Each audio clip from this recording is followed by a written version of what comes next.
10 years అయింది legend release అయ్యి 1 year కూడా ఆడిన సినిమా అది. మా అందరికీ కాదు, ఇండస్ట్రీకే ఒక ప్రైడ్ ఆ సినిమా. అది రిలీజ్ అవడం అనేది it's a huge event for all of us and I'm sure మళ్ళీ ఎంజాయ్ చేస్తారు ఆడియన్స్ సినిమా. ఎందుకంటే అప్పుడు తీసిన సినిమా ఇప్పటికీ అప్డేటెడ్గానే ఉంటుంది. I'm looking eagerly forward. ఇవాళ release cinema 30th. So let's all hope for the best. నేను జనరల్గా ఫంక్షన్స్కి రావట్లేదు, బయటికి వెళ్ళట్లేదు అనేది అందరికీ తెలుసు. కానీ దీనికి వద్దామనే, నిజంగా మనస్ఫూర్తిగా వద్దామని అనిపించింది. ఎందుకంటే నాకు ఇష్టమైన సినిమా, నాకు చాలా చాలా హెల్ప్ అయిన సినిమా అది. ప్లస్ బాలయ్య బాబు అంటే బాగా అభిమానం. సో ఈ అన్ని రీజన్స్ వద్దాం అనుకుని ట్రై చేశాను, మ్యాక్సిమం కుదరలేదు. I'm really feeling bad about that. Second innings అనేది పేరు పెట్టారు, ఇండస్ట్రీ పెట్టిందో బయట పెట్టిందో నాకు తెలియదు. What ever it is new life అనొచ్చు. ఇన్నింగ్స్ కంటే కూడా సెకండ్ లైఫ్ అనొచ్చు కెరియర్లో. హీరోగా అన్ని సినిమాలు చేసి ఒకేసారి బ్రేక్ ఇచ్చి 3 years గ్యాప్ ఇచ్చి ఇంత మంచి క్యారెక్టర్ వచ్చిందంటే it is a huge thing for me. So I would call it more a second life. So impact is solid, big time. ఎందుకంటే ఎక్స్పెక్ట్ చేసిన దానికంటే ఎక్కువ రికగ్నిషన్ రావటం, అంత పెద్ద పేరు రావటం. నాకు హీరోగా ఫస్ట్ సినిమా ఫ్లాప్ అయినాయి, ఫస్ట్ సినిమాలు ఫ్లాప్ అయినాయి. బట్ ఈ సినిమా ఫస్ట్ సినిమానే ఫెంటాస్టిక్ క్యారెక్టరైజేషన్, కథ, ఆడటం అన్నీ కలిపి వచ్చినాయి. బట్ కెరియర్కి ఇంపాక్ట్ అంటే నాకు వచ్చిన ఆపర్చునిటీస్ నేను ఇంకొంచెం జాగ్రత్త పడి ఉంటే చాలా మంచి క్యారెక్టర్స్, చాలా మంచి సినిమాలు పడాయి. My choosing was wrong for so many reasons. కొన్ని సినిమాలు మిస్ఫైర్ అయినాయి, కొన్ని సినిమాలు ఆశకి పోయి డబ్బు కోసం చేశాను. సో ఇవన్నీ కూడా దెబ్బ కొట్టిని నా ఇమేజ్కి, కెరియర్కి, లేకపోతే ఇంకా కొంచెం పీక్కి వెళ్ళేది. నేను బ్యాడ్గా ఫీల్ అయ్యేది ఏంటంటే ఆ తర్వాత నేను 80-90 సినిమాలు చేశాను, నాకు గుర్తులేదు. ఆ 80-90 సినిమాల్లో గుర్తుండేవి ఒక 6 మ్యాక్సిమం. శ్రీమంతుడు వచ్చింది, చాలా మంచి క్యారెక్టర్, పాజిటివ్ క్యారెక్టర్, చాలా మంచి క్యారెక్టర్. రంగస్థలం వచ్చింది, అరవింద సమేత వచ్చింది. ఇట్లా కౌంట్ చేయాలంటే 5-6 కంటే ఎక్కువ కనపట్లేదు. I could not use legend, ఇంకా ప్రాపర్గా యూజ్ చేయలేకపోయాను నేను. ఆ డిస్సాటిస్ఫాక్షన్ ఉండిపోయింది నాకు. ఎందుకంటే లెజెండ్లో ఇచ్చిన dimensions of characterization and different moods set చేసి ఒక పీక్కి తీసుకెళ్ళినాక నా చాయిస్ రాంగ్ అయింది. So I cannot blame anybody, it's my mistake. Actually ఈ సినిమాకి ఇంకో నంది జాయిన్ అవ్వాల్సింది. ఈ నందిలో 8th నంది అనౌన్స్ చేశారు, పేరు అనౌన్స్ చేశారు లెజెండ్కి. ఫైనల్ ఫంక్షన్ చేయలేదు, అవార్డు రాలేదు. Just wanted to inform you that. I would have been proud to have that award with me. Challenges ఏం లేవు, బికాజ్ క్లారిటీ ఉంది, డైరెక్టర్ క్లారిటీ ఉంది. Ramprasad DOP, he does a very good job. దానికి clarity ఉంది. ఎప్పుడైతే director clarity ఉందో artist clarity ఉంది. ఒకటే మెంటలీ కొంచెం ఉంటుంది ఎవరికైనా, నాకు ఉంది. అన్ని ఇళ్ళు హీరోగా చేసి ఇప్పుడు ఇంకో హీరోకి యాంటాగనిస్ట్గా చేయాల్సి వస్తుంది. బై డిఫాల్ట్ కొన్నిసార్లు మర్చిపోతాను, బాబు వస్తున్నారంటే ఏ బాబు అనేది చిన్న జర్కులు తప్ప వేరే ఛాలెంజ్ నాకేమనిపించలే. సో అది లేకుండానే చూసుకున్నారు, అది వేరే సంగతి. నేను 3 ఏళ్ల క్రితం, దానికి ముందు 3 ఏళ్ల ముందు ఎవరైనా ఇంట్లో కూర్చుంటే లిటరలీ ఖాళీగా ఏమి లేకుండా, డబ్బు లేకుండా, అవకాశం కోసం ఎదురు చూస్తున్న రోజుల్లో ఏం పనిలేక కూర్చుని ఉంటే ఎవరో వచ్చి, సార్ మీ స్టిల్స్ తీయాలండి, మళ్ళీ తీద్దామండి, మళ్ళీ హీరోగా చేయాలండి, చాలా బాగుంటాయండి, అది ఉంటారు కదా వాళ్ళు. సరే చెప్పాను, ఓకే తీయి, బట్ ఇప్పుడు ఇట్లా సాల్ట్ పేపర్లో ఉన్నా, ముందు ఈ గెటప్లో తీయండి, నేను ఎట్లా తీయనండి, మీరు హీరోగానే ఉండాలి, షేవ్ చేయండి ప్లీజ్ అన్నాడు. నేను చెప్పాను, లేదమ్మా ఇది నాకు కావాలి, ఇది నాకు నచ్చింది, ఒకసారి నా మాట ఏంటని చెప్పి తీయించుకున్నా. అది అప్పుడు పోస్ట్ చేశాను. అది పోస్ట్ చేసింది 2011-12 వరకు, 12 వరకు అనుకుంటా, 12 వరకు.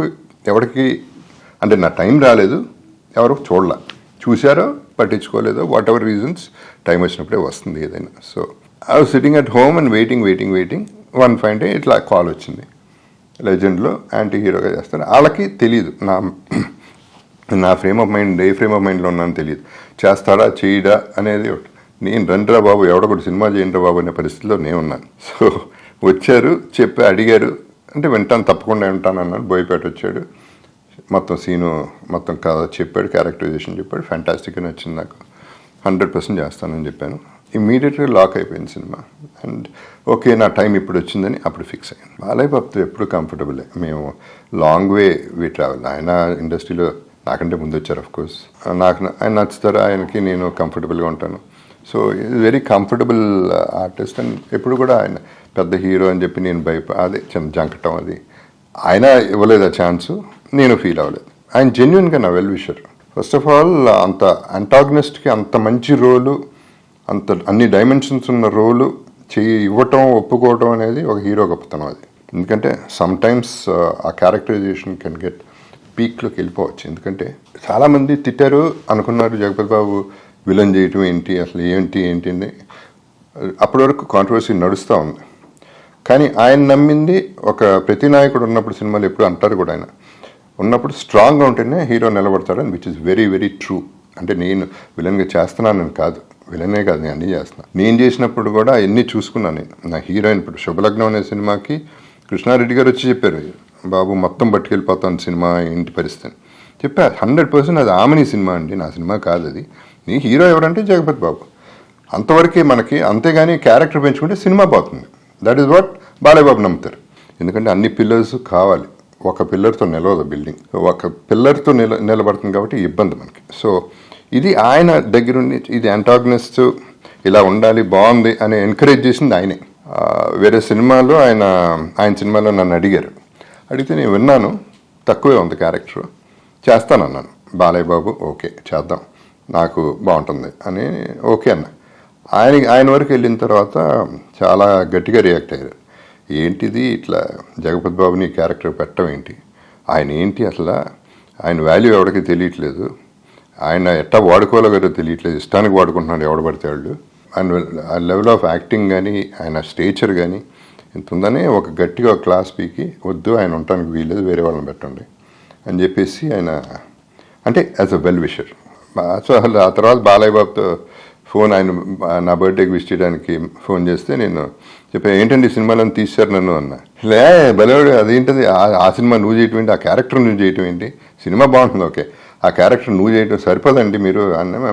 మీరు అంటారు పాప ఆయన, మీరు సరిపోరు, అది చేయడానికి వీళ్ళది, లెజెండ్ మనం ఏంటి అది ఇది అని చెప్పి మంచి సినిమా బ్రహ్మాండమైన క్యారెక్టర్ చేసుకుందాం. నేను ఉన్నే జోక్ చేస్తున్నానండి, నాకు తెలిసి మీరు వెల్ విషర్గానే చెప్పారని. సో అని ఆయనతో అంత మంచి ర్యాప్ ఉంది ఆయనతో. సో ఆయనతో I'm very very comfortable. DSP I always like him as person. Music fantastic okay, అది accepted by everybody in the world. But నాకు బాగా నచ్చుతాడు మనిషి, ఎందుకంటే honest, straight forward and very talented. చాలా చక్కగా మాడతాడు, ఆప్యాయంగా మాడతాడు. ఒకసారి ఫోన్ చేశాడు, ఒకసారి ఇంటరాక్టెడ్. లెజెండ్ చూసేటప్పుడు ఆయన ఎంతో ఇంప్రెస్ అయిపోయి చాలా మంచి మ్యూజిక్ ఇవ్వాలి, ఈయనకి థీమ్ అదరగొట్టాలి, ఈ క్యారెక్టరైజేషన్కి నా మీదని కాదు, ఇట్స్ నాట్ పర్సనల్, ఆ క్యారెక్టరైజేషన్కి చాలా బాగా చేయాలని చెప్పి ఆయన చాలా గట్టిగా ప్రయత్నం చేసి, కష్టపడి కూడా కాదు, బాగా ఇష్టపడి చాలా ఫాస్ట్గా నా ట్రాక్ చేయటం, అది లేపి అలా కూర్చోబెట్టిందో. ఎన్ని ఒక లేయర్ అయితే అది లేపి ఇంకో లేయర్ దాని top of it full coating ఇచ్చేసింది నా క్యారెక్టరైజేషన్కి. So I'm very happy with. వాళ్ళు ఆ సినిమాని అంటే చాలా ప్యాషనెట్గా 100% అన్ని సినిమాలు చేస్తారు, బట్ ఈ పర్టికులర్ సినిమా చాలా ప్యాషనెట్గా చేశారు, చాలా ఎక్సైటెడ్గా చేశారు, చాలా ఖర్చు పెట్టారు, బడ్జెట్కి మించి ఖర్చు పెట్టారు. అఫ్కోర్స్ వచ్చినాయి డబ్బులు. అండ్ అనిల్ గారు, సాయి గారు ఇద్దరు వచ్చారు. ఇద్దరు వచ్చి రెమ్యునరేషన్ మాట్లాడి, so that was a very good remuneration. అప్పుడు నాన్నగారు బ్యాక్గ్రౌండ్ అయి ఉండొచ్చు, నాకు మరి వాళ్ళకి అవసరం అయి ఉండొచ్చు, వాట్ ఎవర్ రీజన్స్. అంటే నేను ఒక స్టేజ్లో నేను అడిగాను, బడ్జెట్ ఏంటండి ఎక్కువైపోతుంది ఏంటంటే, లేదండి సినిమాకే కదా, పర్లేదండి అంటా ఉన్నారు. సో అంత ప్యాషనెట్ పీపుల్ వాళ్ళు. సీను చెప్పా కదా, డెఫినెట్గా నేను పీక్ ఆఫ్ డెస్పరేట్ సిచ్యువేషన్లో ఉన్నప్పుడు లెజెండ్ అనే సినిమా బోయపాటి తీసుకురావటం, చాలా వరకు హోంవర్క్ సీనువే చేశాడు. నేను ప్రిపేర్ అయిపోయాను, నేను చేసేసాను, ఇప్పుడు చేశాను అన్న. ఓన్లీ థింగ్ నా లుక్ లక్కీగా అది అట్లా సెట్ అయింది, లుక్ సెట్ అయిపోయింది. డ్రెస్సులు నా ఇంట్లో డ్రెస్సులు వేసుకున్నాను, అవి కూడా సెట్ అయిపోయినాయి. సో అవన్నీ వర్కౌట్ అయిపోయినాయి. అంటే ఇన్ని డైమెన్షన్స్ ఉన్న క్యారెక్టర్కి ఫస్ట్ సినిమా అనేది నాకు ప్లాట్ఫామ్ వేసింది సీను. సో ఆ అవకాశాన్ని మ్యాక్సిమం వాడుకోవాలని చాలా కమిటెడ్గానే చేశాను ఆ సినిమా. అండ్ దాని ఫలితం అలాగా. ఆ సీను బ్యూటీ ఏంటంటే, తను కూర్చుంటాడు, హార్డ్ వర్క్ చేస్తాడు, నమ్ముతాడు, నమ్మిన తర్వాత కమిట్మెంట్ పూర్తిగా మూర్ఖంగా ధైర్యంగా వెళ్ళిపోవటం. ఇంకా అది ఒక ఆర్టిస్ట్కి చాలా ఈజీ. సో నా communication with the director and me was very simple. నా ఉద్దేశంలో more than everything else, communication of ice, language of ice between a director and the artist is a love story. అలాంటి love story అనేది కరెక్ట్గా connect అయితే అర్థమైపోతుంది ఆర్టిస్ట్కి ఏం కావాలి డైరెక్టర్కి అని. అది తను యాక్టింగ్ చేసి చూపిస్తాడు, ఎక్స్ప్రెషన్స్ అన్నీ చాలా ఇదిగా చేశాడు. So of course is a very good director and అది ప్రూవ్ చేసాడు. ఫెంటాస్టిక్. ఆ సినిమా, ఆ పర్టికులర్ సినిమా ఇంకా బాగా ఆడటం. నాకు బోర్ కొడుతుంది. చూసాం, చేసాం. సినిమా ఆడే సినిమాలకి ఫంక్షన్ చేస్తారు, ఆడని సినిమాకి కూడా ఫంక్షన్ చేసి సూపర్ హిట్ అంటారు. అవన్నీ నా వల్ల కాదు.